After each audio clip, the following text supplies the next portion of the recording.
kita bahas dulu muqaddimahnya. Muqaddimah itu apa? Muqaddimah itu pembukaan. Setiap kita pasti ada muqaddimah atau kata pengantar dari beliau. Kenapa? Biar kita dapat barokahnya kitab ini. Kalau nanti sama Allah ditakdir untuk melanjutkan sampai akhir karena kitabnya tipis dalam beberapa pertemuan, ya berarti takdirnya. Kalau enggak, paling enggak kita dapat barokahnya Habib Muhammad bin Salim bin Hafid. Habib Muhammad bin Salim bin Hafid ini adalah ayahanda dari Habib Umar bin Hafid. Beliau adalah mufti yang pada saat Habib Umar bin Hafid itu kecil, beliau diculik dan sampai sekarang enggak ditemukan jasadnya maupun orangnya. Kan kalau di Indonesia dulu zamannya istilahnya Belanda sama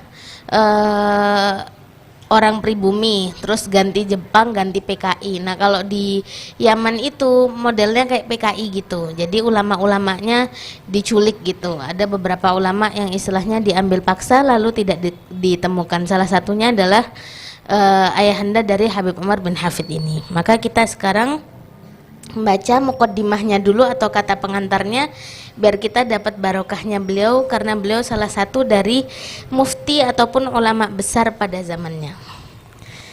Bismillahirrahmanirrahim. Alhamdulillahirabbil alamin, hamdan yuwafi ni'amahu wa yukafi'u mazidah, wa sallallahu wa sallama ala sayyidina wa syafi'ina Muhammadin al-mab'uthi rahmatan lil alamin wa ala alihi wa sahbihi ajma'in wa ala man tabi'ahum bi ihsanin ila yaumiddin.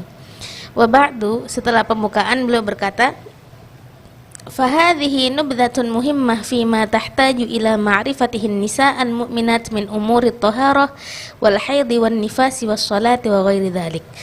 Katanya beliau, buku ini adalah ringkasan penting yang dibutuhkan untuk pengetahuannya perempuan untuk masalah-masalah yang berhubungan dengan bersuci, haid, nifas, sholat dan selainnya.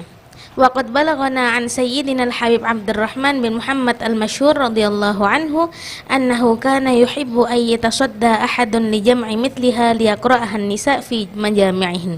Sesungguhnya telah sampai kabar kepada kita bahwasanya ada habib besar pada zamannya, yaitu Habib Abdurrahman bin Muhammad al-Masyhur itu suka kalau misalkan orang perempuan itu kumpul di majelis taklim terus habis gitu baca hal-hal yang berhubungan dengan ilmu-ilmu seperti ini.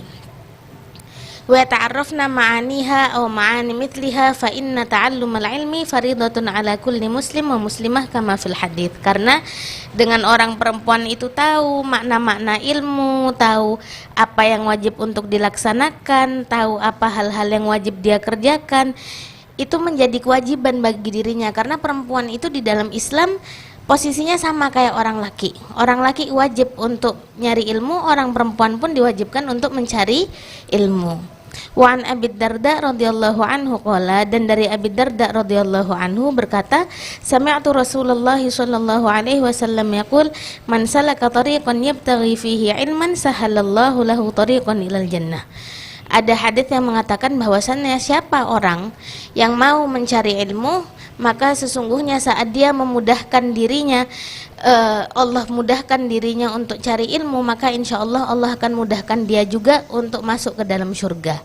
Jadi kalau kita sama Allah Subhanahu Wa Taala digampangkan hati kita, langkah kita, perasaan kita untuk senang hadir di majelis ilmu, maka itu menjadi salah satu ciri-ciri atau tanda-tanda bahwa insya Allah Allah akan memudahkan kita untuk masuk surga. Wa innal malaikata latada'u ajnihataha li talibil ilmi ridho. Dan sesungguhnya yang namanya malaikat itu bakalan menjadikan sayapnya itu dibentangkan. Untuk siapa? Untuk orang yang nyari ilmu karena ridho sama apa yang dia cari. Wa innal alim la yastaghfiru lahu man fis samawati wa man fil ardi hatta al haitanu fil ma'.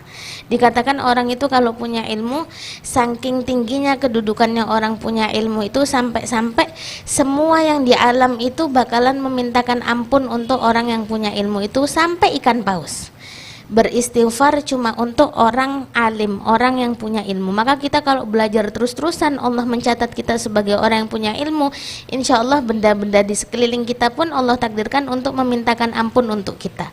Saking tingginya derajatnya orang yang punya ilmu. Wa fadlul alimi 'alal 'abidi ka fadlil qamari 'ala sairil kawakib wa innal ulama'a warathatul anbiya wa innal anbiya'a lam yuwarrithu dinaran wala dirhaman wa innama warathul ilma faman akhadhahu akhadha bihadzin wafir. Rawahu Abu Dawud wa Tirmidzi wa ghairuhuma. Dikatakan bahwasannya keutamaan orang yang punya ilmu, orang yang ahli ilmu sama orang yang ahli ibadah itu sebagaimana keutamaannya bulan di antara bintang-bintang. Bintang mungkin terang, tapi bulan cuma satu. Maka keutamaannya ulama di antara orang yang ahli ibadah itu sebagaimana keutamaannya bulan di antara bintang-bintang. Saking tingginya derajatnya ulama itu sampai-sampai ahli ibadah pun nggak setara levelnya sama orang yang punya ilmu. Orang yang punya ilmu, kalaupun dia mengamalkan satu ilmunya dengan ilmunya dia tahu hukumnya sah. Tapi kalau orang ahli ibadah, meskipun ibadahnya ribuan, kalau dia nggak punya ilmunya, belum tentu ibadahnya diterima oleh Allah Subhanahu wa ta'ala. Dan dikatakan sesungguhnya yang namanya orang punya ilmu itu termasuk salah satu pewarisnya para nabi, karena para nabi itu nggak mewariskan dinar, nggak mewariskan dirham, dalam artian mereka tidak mewariskan sesuatu yang berharga di mata dunia. Tapi barang siapa yang mau nyari ilmunya Allah, maka sesungguhnya dialah orang yang paling banyak dapat warisannya Nabi Muhammad. Wa ma'lumun 'inda ahli al-'ulum anna al-ishtighala bil 'ilmi min afdhalit ta'ati wa ahsanil qurbat. Dan sesungguhnya kalau kita kepengen ibadah sama Allah, sudah maklum, sudah masyhur, sudah diketahui oleh orang-orang yang ahli ilmu itu bahwasannya cara yang paling bagus, cara yang paling indah untuk taat dan dekat sama Allah adalah dengan mencari ilmu. Fatakriru mithli hadhihi an-nubdhah fi majami'in nisa'i afdalu min ishtighalihinna binahwi dzikrin aw kalamin mubah. Sesungguhnya orang yang nyari ilmu itu duduk di majelis taklim kayak gini tuh lebih baik daripada kita zikir maupun berbicara sesuatu yang tidak diharamkan. Karena sesungguhnya 1 jam tidurnya orang ahli ilmu itu bisa jadi lebih utama dibanding 60 tahun orang yang beribadah. Kenapa? Karena tidurnya dia tadi itu bisa jadi memikirkan masalah-masalahnya umat. Tidurnya tadi itu memikirkan masalah-masalah fikih yang bisa bermanfaat untuk orang banyak, yang bisa jadi amal jariah sampai dia meninggal, sampai turunan-turunannya. Tapi kalau orang ahli ibadah, dia cuma menjadikan manfaat itu untuk dirinya sendiri. Wadzalika lima ruya an Abdullah bin Amr qala kharaja Rasulullah sallallahu alaihi wasallam fa idza fil masjid majlisun yatafaqqahun wa majlisun yad'una Allah wa yas'aluna faqala kilal majlisain ila khair amma haula'i fayad'una Allah ta'ala wa amma haula'i fayata'allamuna wa yufaqihuna al-jahil haula'i afdal bit-ta'limi ursiltu thumma qa'ada ma'ahum rawahu Abdullah ibnu Majah. Di hadits yang lain dikatakan bahwasanya Rasulullah Shallallahu Alaihi Wasallam itu pernah keluar, terus habis gitu di majelis itu ada 2 majelis. Yang satu majelis tentang ilmu agama, yang satu majelis tentang zikir sama Allah, doa dan sebagainya. Maka katanya Rasulullah bahwa 2 majelis ini sama-sama bagus, sama-sama afdol, sama-sama baik. Tapi dari 2 hal ini lebih baik majelis ilmu, dan beliau duduk di majelis ilmu. Kenapa? Karena sesungguhnya Nabi Muhammad itu diutus untuk mencerdaskan umat, dan majelis ilmu itu menjadikan orang yang tidak tahu menjadi tahu.